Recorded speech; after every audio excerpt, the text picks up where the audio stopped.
Lightmates, nagbaba po ng direktiba si Transportation Secretary Vince Dizon na bawal lang hawakan mismo po ng mga airport security at personnel ng passport at tickets ng mga pasahero sa pagpasok nila sa airport. Kasunod po yan ang insidente na may ilang pasahero na umano'y hindi nakabiyahe dahil may punit sa kanilang passport. Samantala, may benepisyo namang 4 na araw na libreng sakay ang mga pasahero sa iba't ibang rail lines ngayong Labor Day.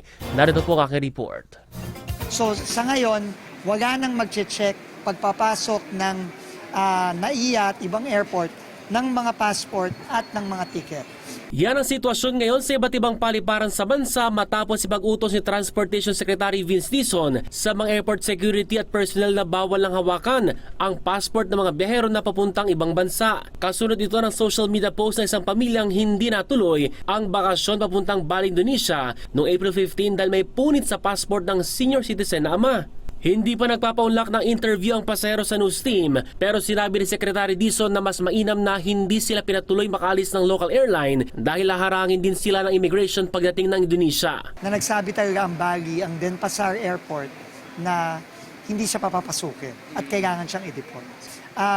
I'm going to personally send a apology letter to the passenger but to explain also na kung siya'y pinasakay at hindi siya pinagbawalan sumakay, mas malaking perwisyo ang mangyayari dahil kailangan siyang i-deport. Gayunman, tiniyak ni Dizon na walang punit passport modus sa mga paliparan pero tiniyak na sisilipin nila ang mga CCTV footage ng mangyari ang insidente.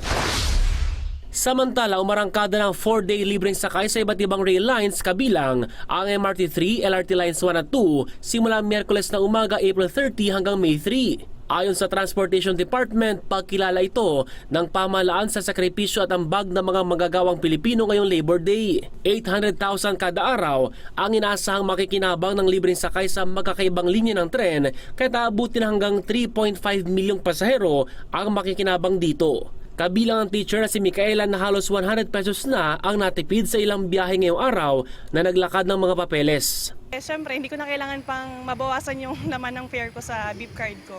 Higit 80 million pesos ang papasanin ng ahensya kabilang ang bayad sa LRT1 na pinatatakbo ngayon ng private contractor. Kasabay nito, pinaplansya na rin ng ahensya ang ilang pagbabago gaya ng planong pagtatanggal ng x-ray machine sa train stations para makabawas sa sikip lalo na tuwing rush hour. Magtatanggal tayo ng x-ray pero magdadagdag tayo ng dagdag na security.